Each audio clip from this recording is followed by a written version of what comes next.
কুরআন কুরআন কুরআন কুরআন জীবন করে সুমহান কুরআন কুরআন সরল পথের পয়গাম কুরআন কুরআন। আসসালামু আলাইকুম ওয়া রাহমাতুল্লাহি ওয়া বারাকাতুহু।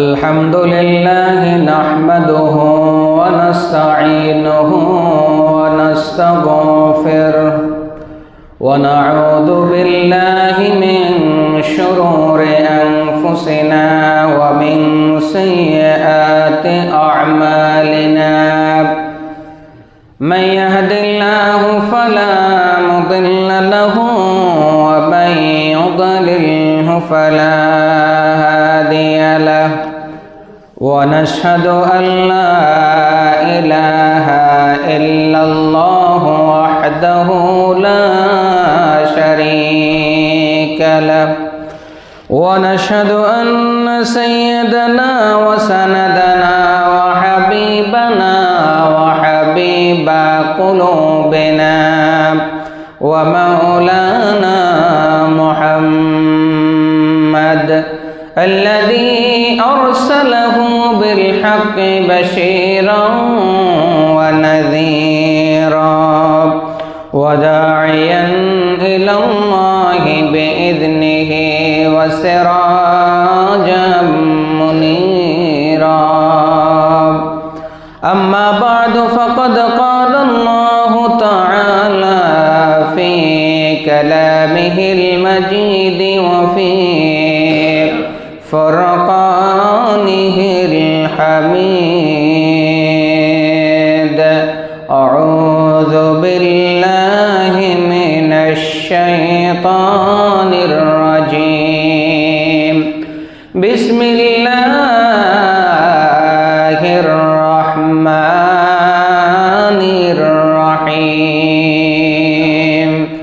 إن الله وملائكته يصلون على النبي يا أيها الذين آمنوا صلوا عليه وسلموا تسليما.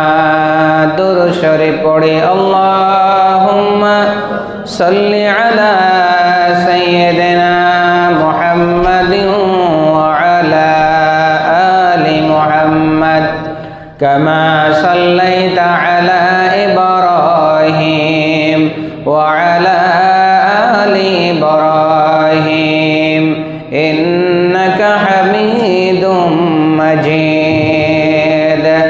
اللهم بارك على محمد وعلى آل محمد كما باركت على إبراهيم وعلى آل إبراهيم إنك حميد مجيد. মুআজ্জাজ মুসল্লিয়ানে কেরাম, সম্মানিত উলামায়ে কেরাম, তোলাবায়ে ইজাম, হুফাজে কেরাম,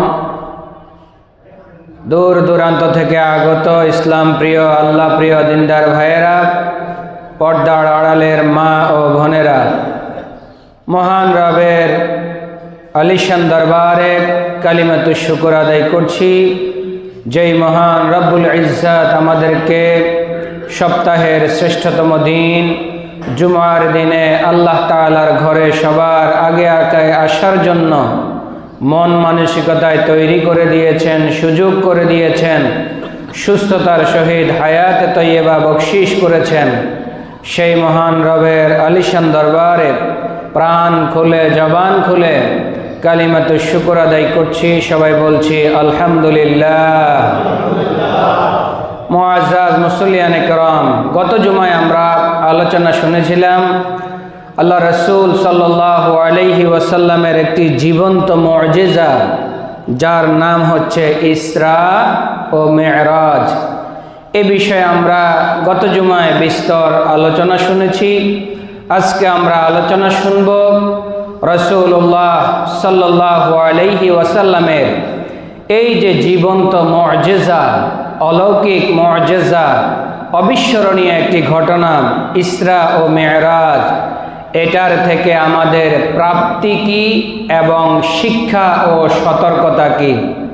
আজকে আমাদের আলোচ্য বিষয় রাসূলুল্লাহ সাল্লাল্লাহু আলাইহি ওয়াসাল্লামের ইসরা এবং মেরাজ থেকে আমাদের প্রাপ্তি কি এবং শিক্ষা কি, এ বিষয়ে আমরা আলোচনা শুনব। আল্লাহ তাআলা আমাদেরকে মনোযোগ দিয়ে কথাগুলো শোনার এবং আমল করার সুযোগ করে দেন, সবাই বলি আমিন। প্রিয় ভাইরা আমার, আল্লাহ রাব্বুল আলামিন তার প্রিয় হাবিব নবী মুহাম্মদুর রাসূলুল্লাহ সাল্লাল্লাহু আলাইহি ওয়াসাল্লামকে যতগুলো মুআজিজা দান করেছেন, যতগুলো অলৌকিক ঘটনা আল্লাহ রাসূল সাল্লাল্লাহু আলাইহি ওয়াসাল্লামের জিন্দেগিতে ঘটেছে, তার মধ্যে একটি জীবন্ত অলৌকিক মুআজিজার নাম হচ্ছে ইসরা এবং মেরাজ। সুবহানাল্লাহ। সেই ইসরা এবং মেরাজ সম্পর্কে গত জুমায় আমরা আলোচনা শুনেছি। আল্লাহ রাব্বুল আলামিন তার প্রিয় হাবিব নবী মুহাম্মদুর রাসূলুল্লাহ সাল্লাল্লাহু আলাইহি ওয়াসাল্লামকে মক্কাতুল মুকাররমা থেকে বাইতুল মুকাদ্দাস পর্যন্ত ইসরা করিয়েছেন। এই মক্কাতুল মুকাররমা থেকে বাইতুল মুকাদ্দাস পর্যন্ত যে ভ্রমণটি করিয়েছেন সেটার নাম হচ্ছে ইসরা। ইসরার কার্যক্রম সম্পন্ন হওয়ার পরে আল্লাহ রাব্বুল আলামিন তার প্রিয় হাবিব নবী মুহাম্মদুর রাসূলুল্লাহ সাল্লাল্লাহু আলাইহি ওয়াসাল্লামকে আরশে আজিমে নিয়ে যাওয়ার জন্য ঊর্ধ্বগমনের যে ভ্রমণটি করিয়েছেন তার নাম হচ্ছে মেরাজ, যেটা গত জুমায় আমরা আলোচনা শুনেছি।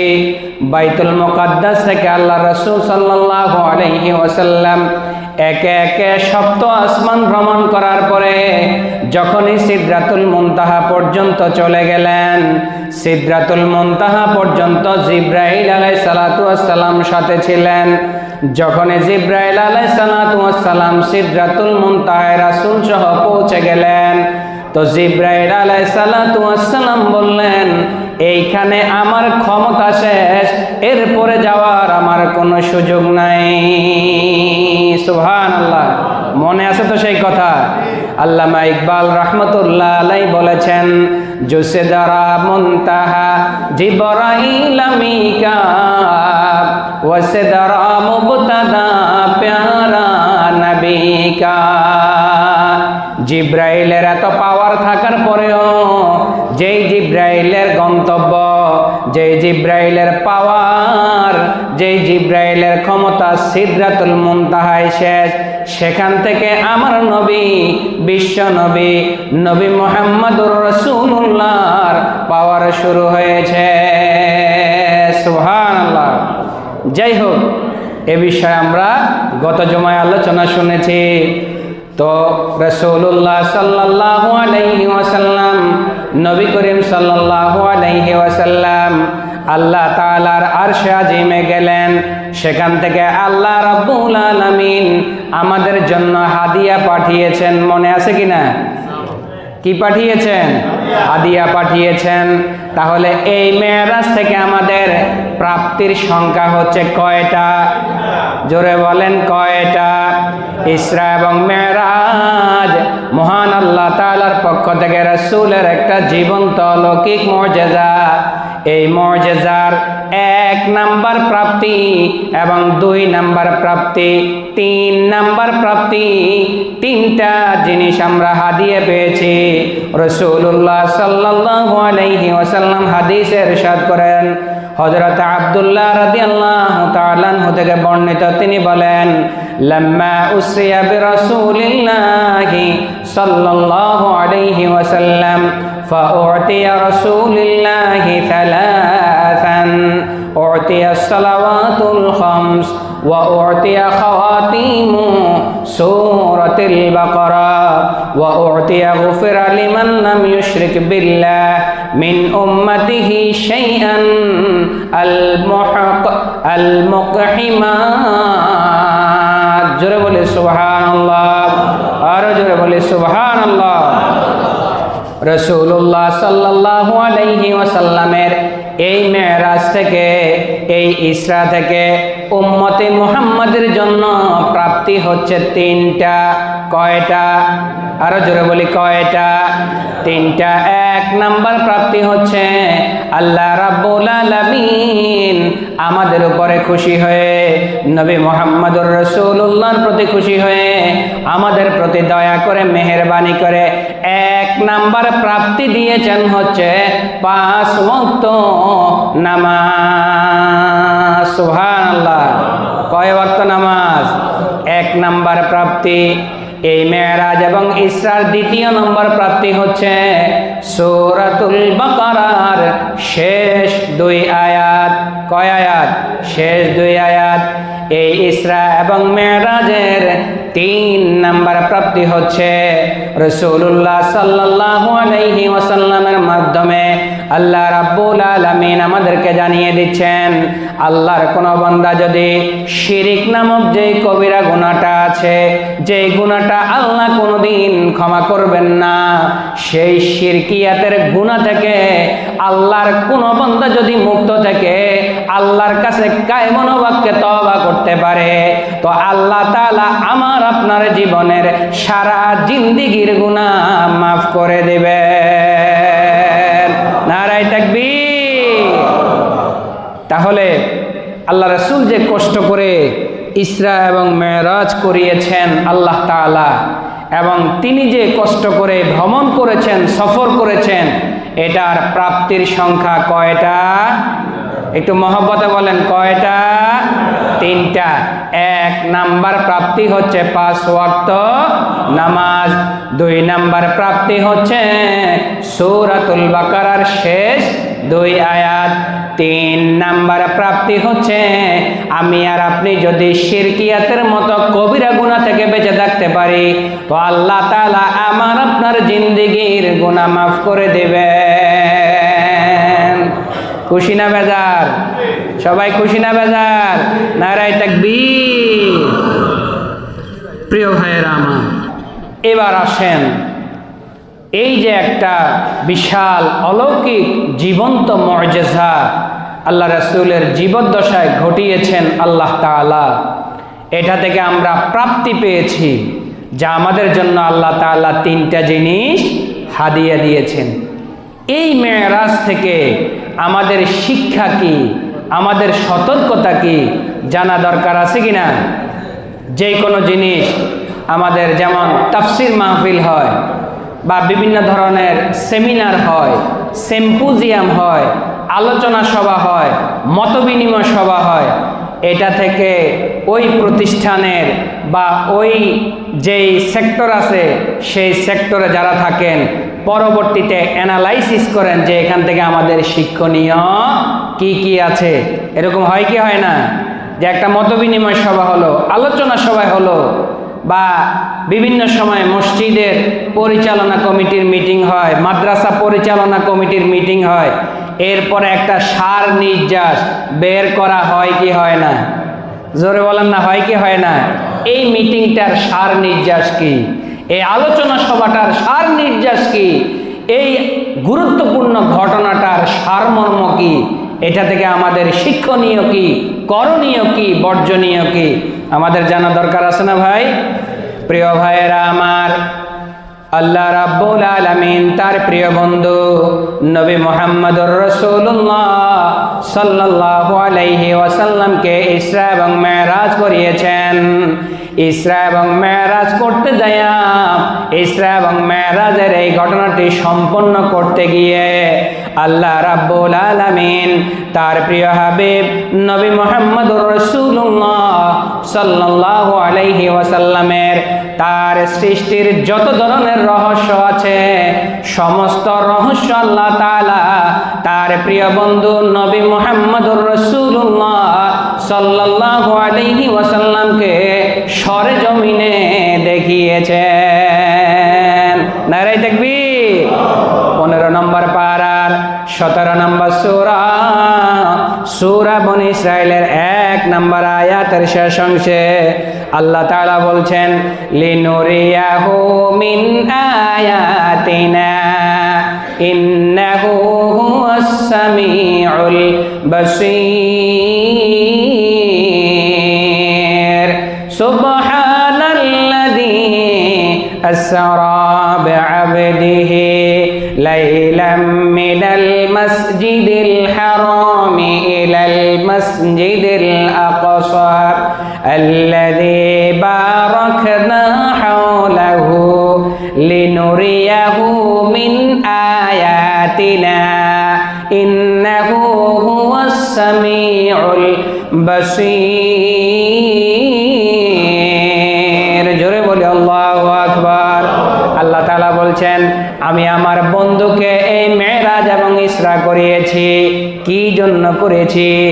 লিনুরিয়াহু মিন আয়াতিনা, তিনি যখন আমার সান্নিধ্যে আসবেন, আমার দিদার পাওয়ার জন্য আর সাজিনে আসবেন, তো আমি আল্লাহ তাআলা আমার বন্ধুকে জান্নাত জাহান্নাম সহ আল্লাহ তাআলার যত সৃষ্টি আছে সব কিছু আমি আল্লাহ তাআলা আমার বন্ধুকে দেখিয়ে দেব। আরো জোরে কান।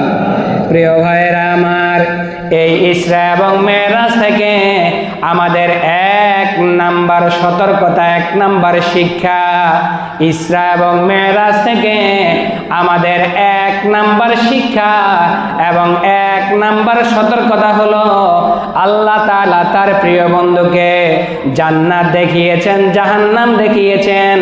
জাহান্নামে যখন দেখলেন তো তিনি গীবতকারীদের ভয়াবহতা সম্পর্কে অবগত হলেন।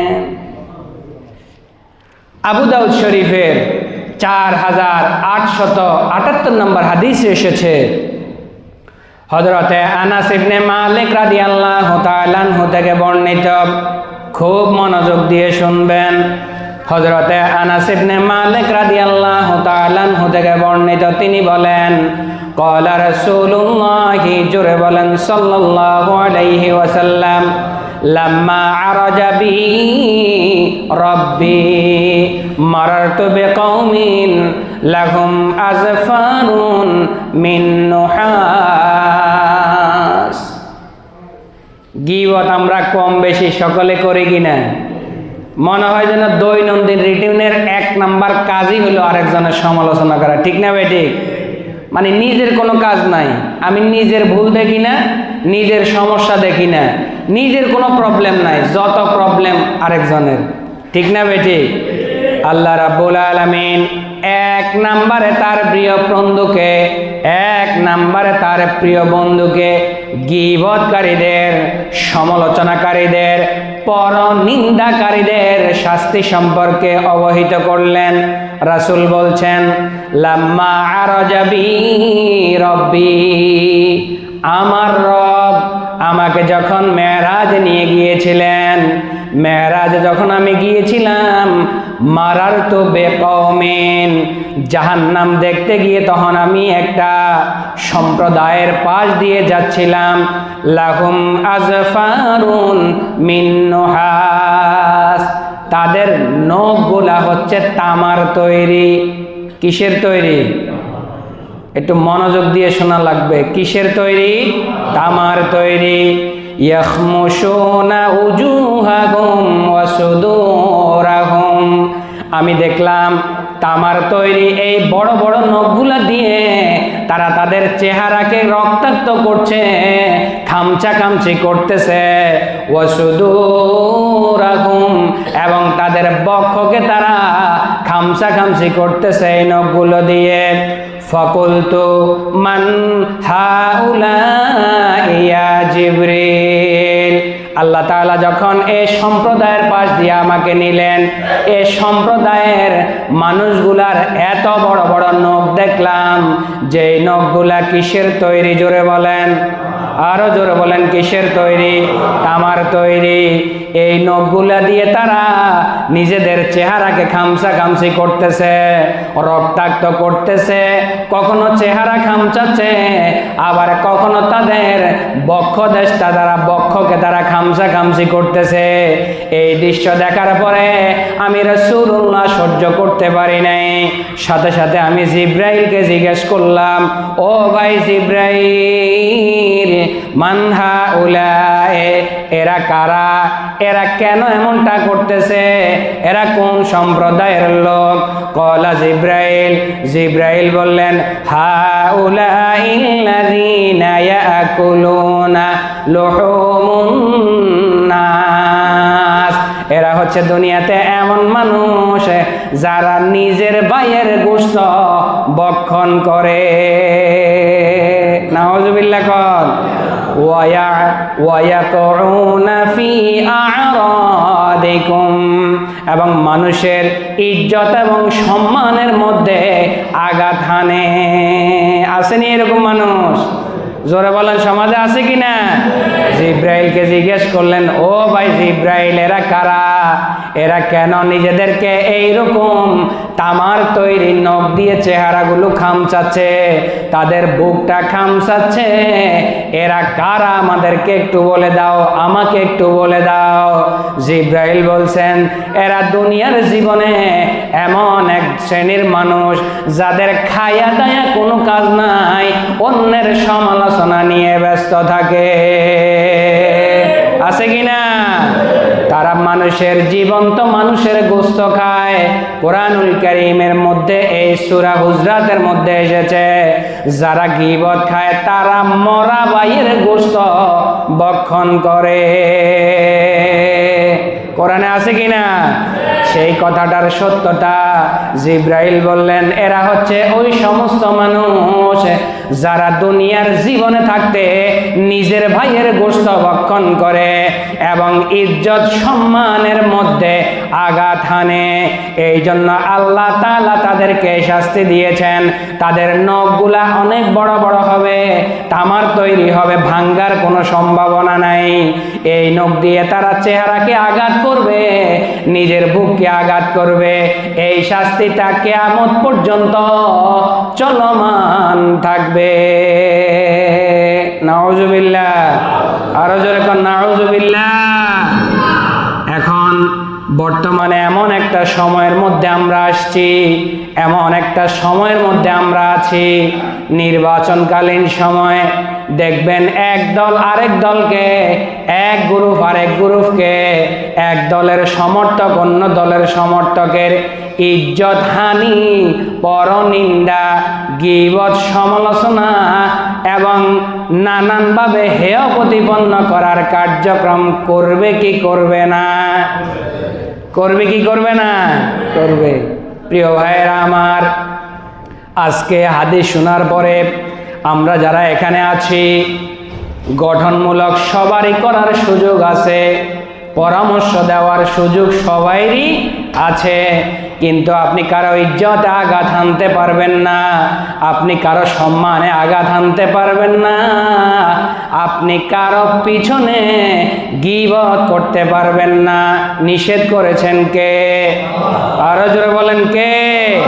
এই জন্য আল্লাহ রাব্বুল আলামিন তার প্রিয় বন্ধুকে 1 নম্বরে গীবতকারীদের শাস্তি দেখিয়েছেন। এখান থেকে আমাদের শিক্ষা নেওয়া দরকার আছে কিনা? জোরে বলেন, আছে কিনা? আজকের এই হাদিস শোনার পরে আমরা স্টপ হয়ে যাব, যে যেখানে আছি। গীবত করছি তো কাল কিয়ামতের ময়দানে আমার আপনার শাস্তি, আমার আপনার নখগুলা কিসের নখ হবে? তামার নখ হবে।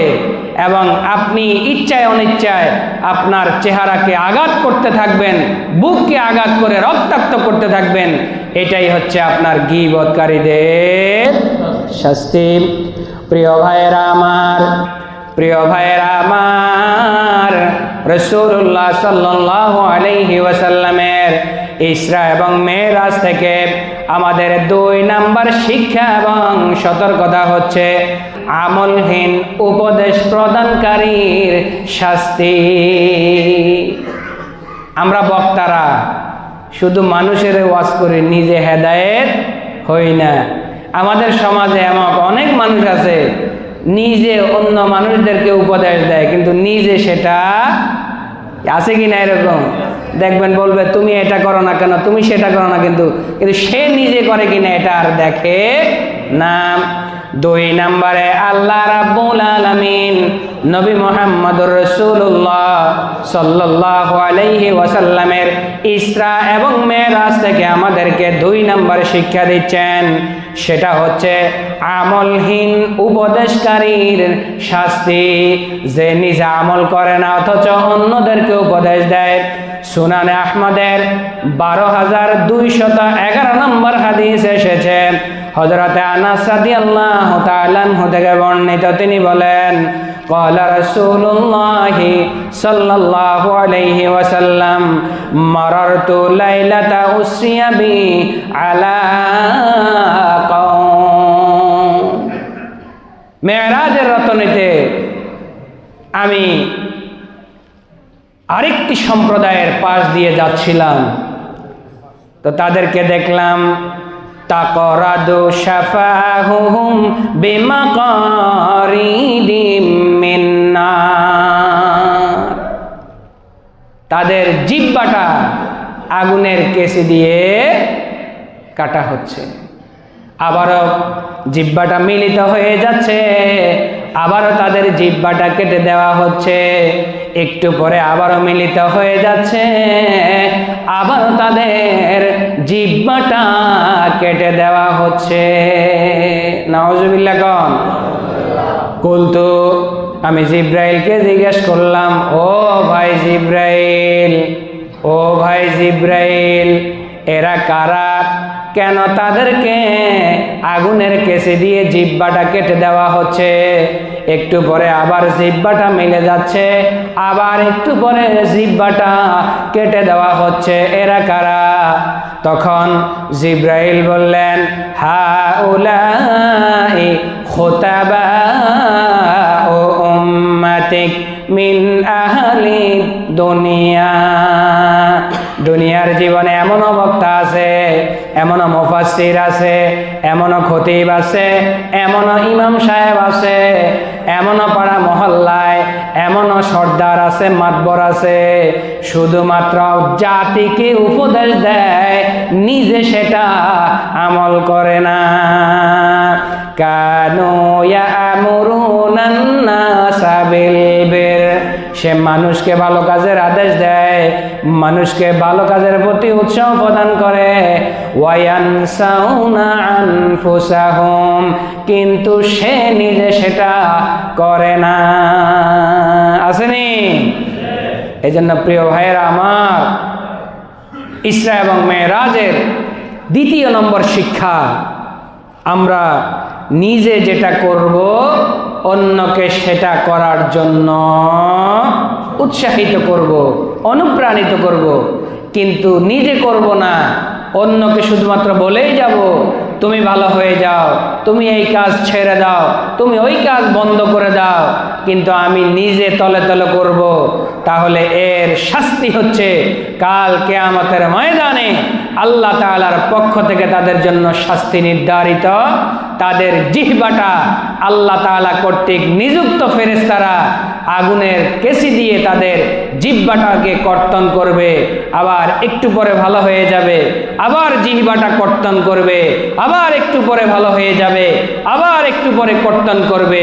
এভাবে কিয়ামত পর্যন্ত তাদের শাস্তিটা চলতেই থাকবে। জোরে কর নাউযুবিল্লাহ, আরো জোরে কর নাউযুবিল্লাহ। তাহলে ইসরা এবং মেরাজ থেকে আমাদের 2 নম্বর শিক্ষা হচ্ছে, নিজে যেটা আমল করব না সেটা অন্য ভাইকে করার জন্য। কথা বুঝছেন কিনা? নিজে আমল করবেন, নিজে আমল করব, তারপরে আরেকজনকে বলবো, তাহলেই হচ্ছে এটার তাসির মানুষের মধ্যে পড়বে। আমি নামাজের ধার ধারি না, আরেকজনকে নামাজ পড়তে বললে ওইটা এক নম্বরে বলবে তোর তো নামাজের ঠিক নেই, তুই আসছিস আরেকজনের দাওয়াত দিতি, ঠিক না ভাই? ঠিক। নিজের নামাজ ঠিক করব, আরেকজন ভাইকে নামাজের জন্য দাওয়াত দিব। নিজের রোজা, যাকাত, তাসবিহ, তাহলিল, তেলাওয়াত ঠিক করব, আরেকজনকে দাওয়াত দিব। তাহলে এই দাওয়াতে মানুষের ভিতরে একটা ইফেক্ট পড়বে।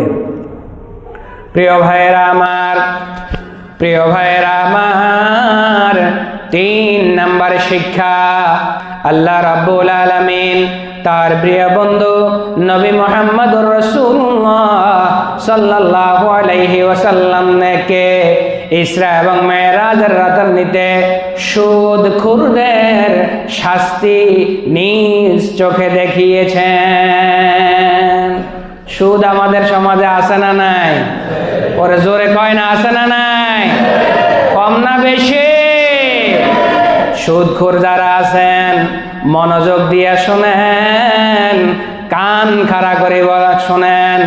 নামাজে প্রথম কাতারে চলে আসবেন, দ্বিতীয় কাতারে চলে আসবেন, তৃতীয় কাতারে চলে আসবেন। তসবিহ আপনার হাত থেকে পড়ে না, অথচ টেবিলের নিচ দিয়া সুদের কারবার করেন এমন লোক আমাদের সমাজে আছে না নাই? জোরে বলে। ইবনে মাজার 2273 নম্বর হাদিস এসেছে, হযরতে আবু হুরায়রা রাদিয়াল্লাহু তাআলা আনহু, একজন ভাইও ঘুমাবেন না, খুব মনোযোগ দিয়ে শুনবেন। হযরতে আবু হুরায়রা রাদিয়াল্লাহু তাআলা আনহু থেকে বর্ণিত, তিনি বলেন রাসূলুল্লাহ সাল্লাল্লাহু আলাইহি ওয়াসাল্লাম বলেছেন, এর পরবর্তীতে জাহান্নামের শাস্তিগুলো অবলোকন করতে করতে এর পরবর্তীতে আমাকে একটা কওমের সামনে নিয়ে আসা হলো, একটা শাস্তির সম্প্রদায়ের কাছে নিয়ে আসা হলো। আমি দেখতে পেলাম তাদের পেটগুলো এক একটা ঘরের মতো। নাউজুবিল্লাহ গান বুতুনিহিম কালবুয়ুত, তাদের এক একজনের পেট এক একটা বাড়ির মতো বড়। এই পেটের ভিতরে ফিহাল হাইয়াত, পেটের চামড়াটা এতটা মসৃণ, এতটা দবদবে ক্লিয়ার। এই পেটগুলার ভিতরে লক্ষ লক্ষ কোটি কোটি সাপ তাকে ধ্বংসন করতেছে। আর নাউজুবিল্লাহ কোন না ভাই? এদের পেট এক একটা বাড়ির মতো, আর এই পেটের ভিতরে সাপ বিচ্ছু সহকারে বড় বড় বিষাক্ত প্রাণী, বিষাক্ত সাপ বিচ্ছু অবস্থান করতেছে তাদের পেটের ভিতরে। আমি আল্লাহর রাসূল সেটা স্বচক্ষে দেখতে পাচ্ছি। সুবহানাল্লাহ। তোরা মিন খারিজি বুতুনিহিম, তাদের পেটের ভিতরে কি আছে আমি আল্লাহ রাসূল স্বচক্ষে দেখতে পাচ্ছি। ফাকুলতু হাউলাহি জিবরাইল, ও ভাই জিবরাইল, আমার তো আর সহ্য হচ্ছে না, আমার তো আর সহ্য হচ্ছে না। এরা কারা? এদের পেট কেন এত বড়, আর পেটের ভিতরে কেন এত সাপ বিচ্ছুর অবস্থান? সেখানে তাদেরকে ধ্বংসন করতেছে, কামড়াচ্ছে, সেখানে তাদেরকে আঘাত করতেছে। ও ভাই জিবরাইল, আমাকে একটু বলে দাও এরা কোন সম্প্রদায়ের লোক? তো জিবরাইল বললেন, হাউলাই আকালুহুর রিবা, এরা হচ্ছে ওই সম্প্রদায়ের লোক যারা দুনিয়ার জীবনে সুদের লেনদেন করেছে। নাউজুবিল্লাহ, জোরে কান। সুদ লেনদেন। আর একটু আজকের হাদিস শোনার পরে তো আরো বাড়িয়ে দেব ইনশাল্লাহ, ঠিক না ভাই? আজকের হাদিস শোনার পরে লেনদেনের পরিমাণ আরো কি করে দেব? বাড়িয়ে দেব, অসুবিধা নাই, দেন। আর শাস্তির তো কি বাজেট আছে সেটা তো শুনায় দিলাম। রাসূল বলছেন, আমি মেরাজের রাত্রিতে আরেকটি সম্প্রদায়ের পাশ দিয়ে যাচ্ছিলাম, দেখলাম তাদের এক একজনের পেট বাড়ি ঘরের মতো বড়। আর সেই পেটের ভিতরে কি সাপ বিচ্ছু, সেই পেটের ভিতরে কি সাপ বিচ্ছু তাদেরকে ধ্বংসন করতেছে। রাসূল বলছেন এরা কারা, তাদের পরিচয় আমাকে জানিয়ে দেন। জিব্রাইল বলতেছেন যারা দুনিয়ার জীবনে কিসের লেনদেন করেছে, ওরে জোরে কয় না কিসের, আসেনি আপনাদের সমাজে? আছে। আল্লাহ আমাদেরকে হেদায়েত দান করুন, সবাই বলে আমিন। ইবনে মাজায় হাদিস এসেছে, এই হাদিসের বাংলা আমরা অনেকেই জানি কিন্তু আমরা আমল করি না। এই হাদিসের রাবি হযরতে আবু হুরায়রা রাদিয়াল্লাহু তাআলা আনহু, রাসূল বলছেন সুদের গুনাহ হচ্ছে 70টা। কয়টা? আরো জোরে কোন কয়টা? 70টা গুনাহ। তার মধ্যে সর্বনিম্ন একেবারে ছোট শ্রেণীর গুনাহ হচ্ছে সে তার মায়ের সাথে ব্যভিচার করা। এত আস্তে কইলেন? আরো জোরে কান। সুদের সর্বনিম্ন গুনাহ হচ্ছে তার মায়ের সাথে ব্যভিচার করা।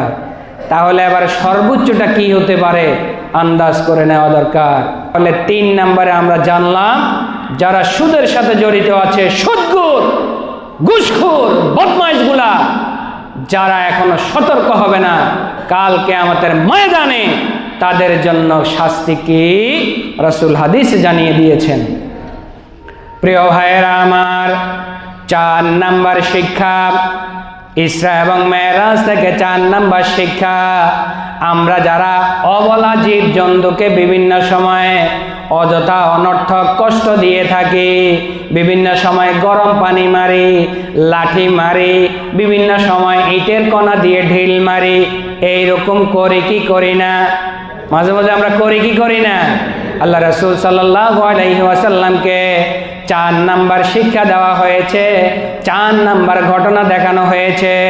মুসলিম শরীফে হাদিস এসেছে 5745 নাম্বার হাদিস, হযরত আব্দুল্লাহ ইবনে ওমর রাদিয়াল্লাহু তাআলা আনহু বর্ণিত। তিনি বলেন রাসূলুল্লাহ সাল্লাল্লাহু আলাইহি ওয়াসাল্লাম বলেছেন, আমি দেখতে পেলাম এক মহিলাকে খুব শাস্তি দেওয়া হচ্ছিল, এমনকি এই শাস্তির জন্য তাকে জাহান্নামে নিক্ষেপ করা হয়েছে। তখন আমি জিজ্ঞেস করলাম, ও ভাই জিব্রাইল, এই মহিলাটাকে কেন এইরকম শাস্তি দেওয়া হচ্ছে? তিনি বললেন, লা হিয়া আতআমতাহা ওয়া সাকাতাহা ইয হিয়া হাবাসাতাহা ওয়া লা হিয়া তারাকাতাহা তাকুলু মিন খাশাশিল আরদ। এই মহিলাটাকে শাস্তি দেওয়া হচ্ছে এই জন্য সে একটা বিড়ালকে আবদ্ধ করে রেখেছিল, তাকে পানীয় দেয় নাই, তাকে খাবার খাইতে ছেড়েও দেয় নাই, নিজে থেকে সে কোনো ধরনের খাবারও দেয় নাই, আবার একটু ছেড়ে দিবে সে দুনিয়াতে বিচরণ করে খাবার সংগ্রহ করবে, এই রকম কোনো কাজ না করে অযথা অনর্থকভাবে রাগান্বিত হয়ে ওই জীবটাকে, ওই পোষা প্রাণীটাকে আবদ্ধ ঘরে রেখেছে। আবদ্ধ ঘরে রেখে রাখার কারণে সে খাওয়াও পায় নাই, পানিও পায় নাই, একটা সময় সে মৃত্যুবরণ করেছে। আল্লাহ রাব্বুল আলামিন তার এই কাজটাতে এত বেশি রাগান্বিত হয়েছেন, এত বেশি ক্ষুব্ধ হয়েছেন, এত বেশি কষ্ট পেয়েছেন একটা অবলা প্রাণীকে, একটা অবুঝ প্রাণীকে, যার কোনো জ্ঞান নাই, যার কোনো মেধা নাই, যার কোনো বুদ্ধি নাই, এমন একটা অবলা প্রাণীকে খাবার থেকে বিরত রেখেছে, পানি থেকে বিরত রেখেছে, একটা ঘরের মধ্যে আবদ্ধ করে রেখেছে, আর ওই আবদ্ধ অবস্থায় সে দুনিয়া থেকে বিদায় নিয়েছে। এই কাজটা আমি আল্লাহ তাআলার কাছে ভালো লাগে নাই, এজন্য আমি আল্লাহ তাআলা তাকে জাহান্নামে নিক্ষেপ করলাম। নাউজুবিল্লাহ কোন। আমাদের আশেপাশে অবলা প্রাণীগুলো আছে কিনা, জীবজন্তু আছে কিনা, তাদের সাথে অবিচার করা যাবে, তাদের সাথে অন্যায় আচরণ করা যাবে, তাদের সাথে দুর্ব্যবহার করা যাবে। দেখছেন মেরাজের রাত্রিতেও আল্লাহ তাআলা একটা অবলা প্রাণীর ব্যাপারে রাসূলকে সতর্ক করেছেন। আমরা অনেক সময় দেখি চায়ের দোকানে গেলে গরম পানি মারে, কি এরকম কি না? ঠান্ডা পানি মারে। তুমি যদি একটু খাওয়াইতে পারো খাওয়াও, না খাওয়াইলে তারে একটু দূর দূর বললে সে তো বিদায় হয়ে যায়, কিন্তু তাকে কষ্ট দেওয়া যাবে। যদি কষ্ট দেয় তাহলে আল্লাহ তাআলা কষ্ট পেয়ে তার জন্য নির্ধারিত অবস্থান কোথায়? জোরে বলেন কোথায়? জাহান্নাম। প্রিয় ভাইয়েরা আমার, 5 নাম্বার শিক্ষা, ইসরা এবং মেরাজের 5 নাম্বার শিক্ষা হচ্ছে রাসূলুল্লাহ সাল্লাল্লাহু আলাইহি ওয়াসাল্লামকে যাদের উপরে যাকাত ফরজ হওয়ার পরেও যাকাত দেয় না, যাদের উপরে যাকাত ফরজ হওয়ার পরেও যাকাত দেয় না, যার কাছে 1 কোটি টাকা আছে, এরপরে গাড়ি আছে, বাড়ি আছে, ইত্যাদি মিল ফ্যাক্টরি আছে, হিসাব মিলায় দেখে যাকাত আছে 50 লক্ষ টাকা, যাকাত আসে 10 লক্ষ টাকা, যাকাত আসে 5 লক্ষ টাকা, টাকার ফিগারটা যখন দেখে তো সে যাকাত দেওয়া থেকে আস্তে আস্তে নিজে নিজে বিরত হয়ে যায়। আছে কি না এরকম? আছে। চিন্তা করে হাই হাই, কোটি টাকা থেকে যদি 5 লাখ টাকা চলে যায় থাকেই বা কত, আর থাকেই বা কত। অথচ সে চিন্তা করে না এই সম্পদটা তারে কে দিয়েছে? ওরে জোরে কয় না কে দিয়েছে? সেই আল্লাহ বলেছে, গত কয়েক জুমা আগে বলেছি, মৃত্যু আসার আগে আগে কার রাস্তায় দান করতে হবে? তাহলে যেই মালিক তোমাকে গাড়ি দিয়েছে, বাড়ি দিয়েছে, প্লট দিয়েছে, মিল ফ্যাক্টরি, কলকারখানা, কোটি কোটি টাকার মালিক দিয়ে বানিয়েছে, সেই আল্লাহ বলতেছে মৃত্যু আসার আগে আগে কার রাস্তায় দান করো। তাহলে যে তোমারে দিছে হেই তোমারে বলতেছে দাও, তাহলে তোমার কার্পণ্য করার কোনো মানে থাকার কথা নয়। যারা এই কাজ করে, রাসূলুল্লাহ সাল্লাল্লাহু আলাইহি ওয়াসাল্লাম বলেন, আমাকে আরো একদল লোকের দৃশ্য দেখানো হলো, যারা গৃহপালিত পশু এবং ওটের ন্যায় জাহান্নামের মধ্যে ঘাস খাচ্ছে এবং জাহান্নামের বিষাক্ত ফল যাকুম তারা খাচ্ছে। জোরে বলেন নাউজুবিল্লাহ। রাসূল বলছেন, মেরাজের রজনীতে আমাকে আরেকটি সম্প্রদায়ের কাছে নিয়ে যাওয়া হলো। আমি দেখলাম এই সম্প্রদায়ের মানুষগুলা ঘোড়ার মতো, ওটের মতো বিভিন্ন পশুর নেয় তারা জমিনের মধ্যে কি খাচ্ছে? বলেন কি খাচ্ছে? ঘাস খাচ্ছে। এবং জাকুম নামক একটা বিষাক্ত ফল আছে, সেই ফলটা তারা খাচ্ছে। রাসূলুল্লাহ সাল্লাল্লাহু আলাইহি ওয়াসাল্লাম অত্যন্ত বিস্মিত হয়ে গেলেন। হায় রে, মানুষ তো পানি খাওয়ার কথা, মানুষ তো ফল পাকড়া খাওয়ার কথা, নাজ নেয়ামত খাওয়ার কথা, কিন্তু আমি দেখতে পাচ্ছি ওরা পশুর ন্যায়, ওটের ন্যায় কি খাচ্ছে? ঘাস খাচ্ছে। কি খাচ্ছে? ঘাস খাচ্ছে। আর একটা বিষাক্ত ফল আছে যাকুম, সেই ফলটা খাচ্ছে। বিস্মিত হয়ে রাসূল জিজ্ঞেস করলেন, ও ভাই জিবরাইল, এরা কারা? সেই দৃশ্যটা আমাকে দেখানো হয়েছে, কেন এবার তাদের কেমন শাস্তি দেওয়া হচ্ছে আমাকে একটু বলে দাও। জিবরাইল আলাইহিস সালাতু ওয়াস সালাম বললেন, এরা হলো সেই ধনবান ব্যক্তি যাদেরকে আল্লাহ তাআলা সম্পদ দিয়েছেন, অথচ তাদের উপরে যাকাত ফরজ হওয়ার পরে তারা সেই যাকাতটা আল্লাহর রাস্তায় দেয় না। জোরে কন নাউজুবিল্লাহ। রাসূলের কথা সত্য না মিথ্যা? আরো জোরে বলেন সত্য না মিথ্যা? তাহলে আমরা যারা এতদিন পর্যন্ত যাকাত আসার পরেও যাকাত দেই নাই, তাদের শাস্তি কি এইরকম হবে কি হবে না? জোরে বলেন হবে কি হবে না? প্রিয় ভাইয়েরা, ইসরা এবং মেরাজের 5ম নম্বর শিক্ষা, যাকাত আসলে গুনে গুনে যাকাত দিয়ে দিতে হবে। কারো যদি 5000 টাকা যাকাত আসে, দরকার হয় আরো 500 টাকা বেশি দিবেন, তাও নিজেকে নিজে মুক্ত করে রাখবেন। যাকাত দিলে অর্থটা, সম্পদটা পরিষ্কার হয়ে যায়। আমাদের জীবনে গুনাহ আছে না নাই? তওবা করলে আল্লাহ কি করে দেয়? মাফ করে দেয়, পরিষ্কার করে দেয়। ঠিক অনুরূপ সম্পদের মধ্যেও কি আছে? ময়লা আছে। এই ময়লাটা আপনি যখন যাকাত দিয়ে দিবেন, সম্পদের ময়লাটা পরিষ্কার হয়ে যাবে। সুবহানাল্লাহ। এজন্য মেরাজের পঞ্চম শিক্ষা, যাকাত আসলে যাকাত দিয়ে দিতে হবে। যদি না দেই, কাল কিয়ামতের ময়দানে আমার আপনার জন্য শাস্তি। পশুদের মতো আপনাকে কাল কিয়ামতের মতো ঘাস খাইতে হবে। ঘাস খাইতে হবে, কোনো খাবার নাই। জাক্কুম নামক বিষাক্ত ফল আমাকে আপনাকে ভক্ষণ করতে হবে।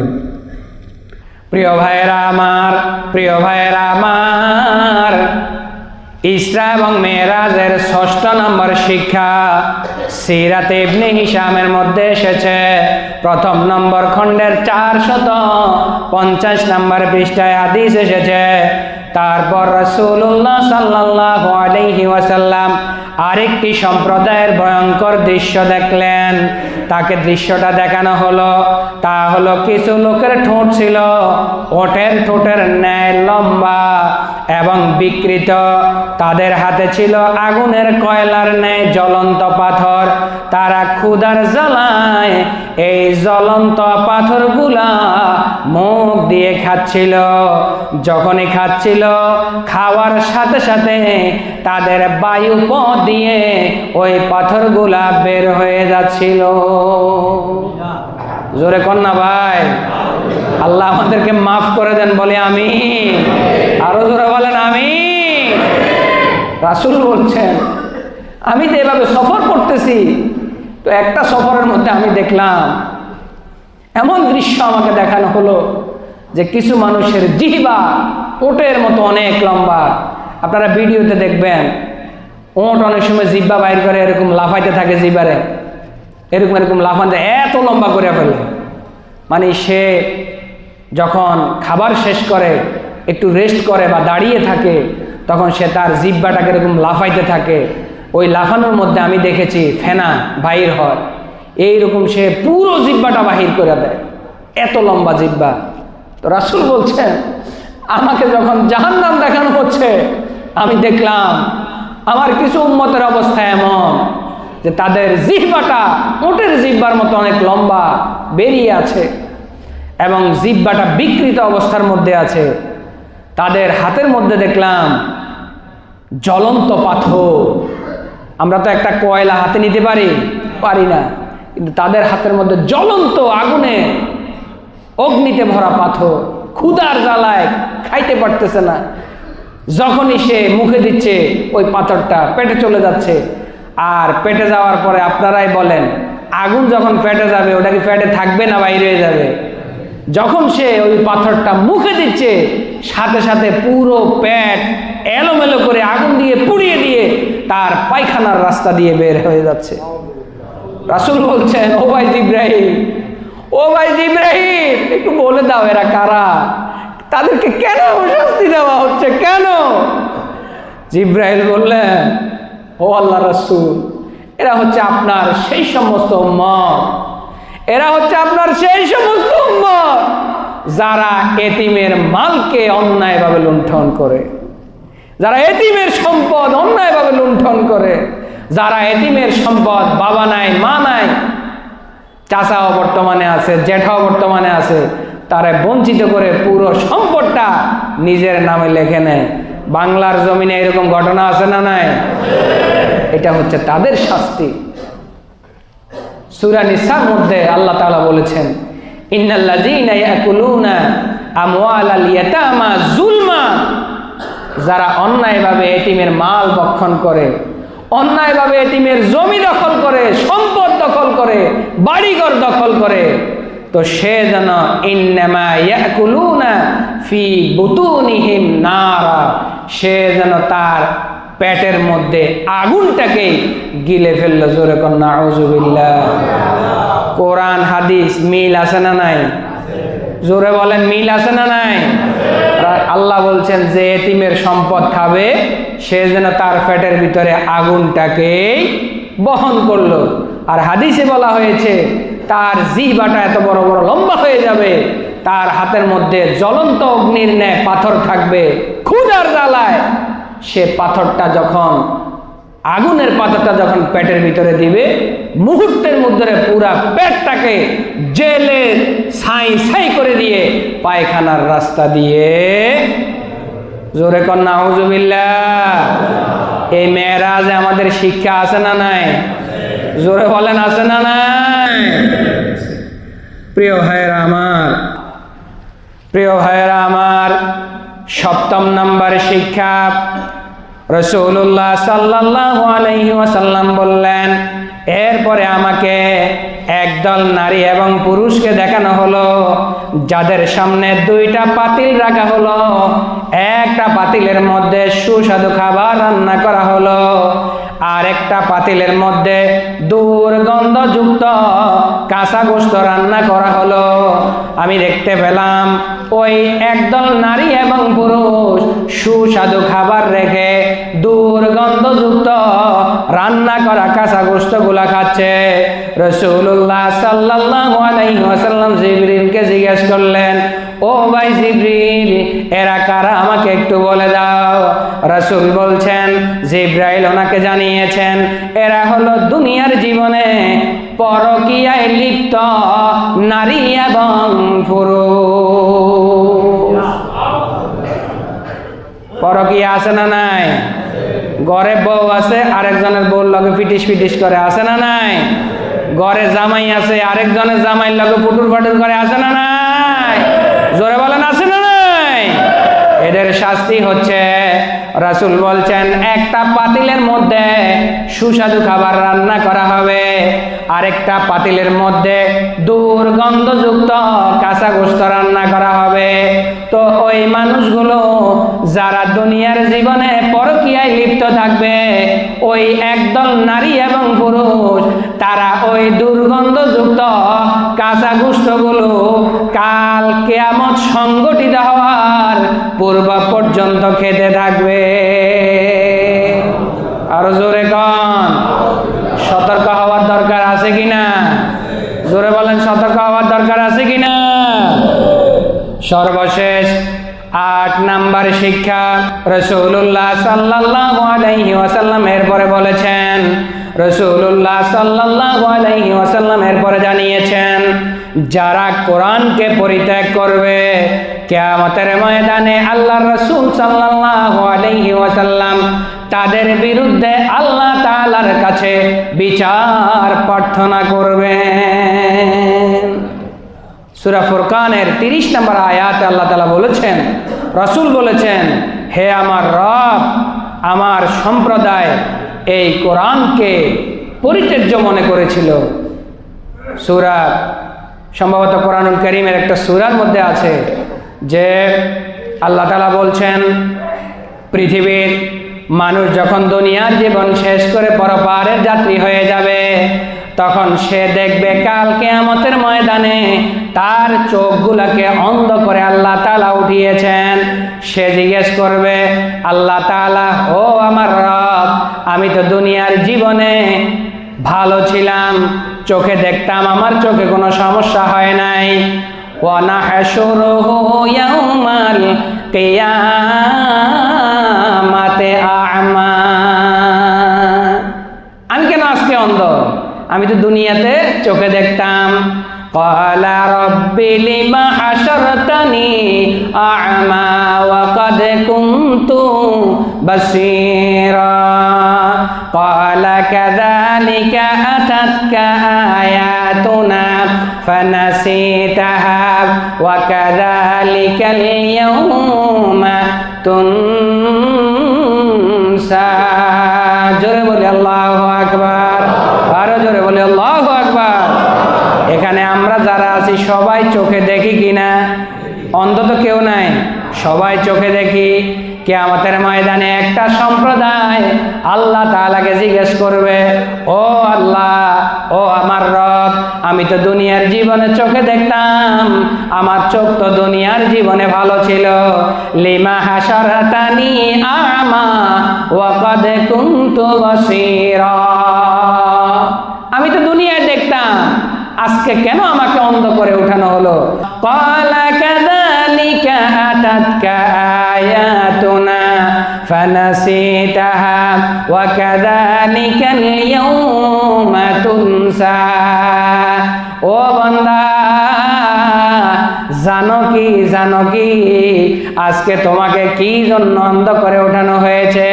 তুমি যখন দুনিয়ার জীবনে থাকতে, তুমি যখন দুনিয়ার জীবনে ছিলে, তোমার কাছে কোরআন এসেছে কিনা?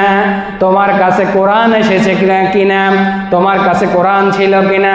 বলে হ্যাঁ ছিল, কোরআন তো আমার কাছেই ছিল, কোরআন তো আমি পড়তাম, কোরআন তো আমি তেলাওয়াত করতাম।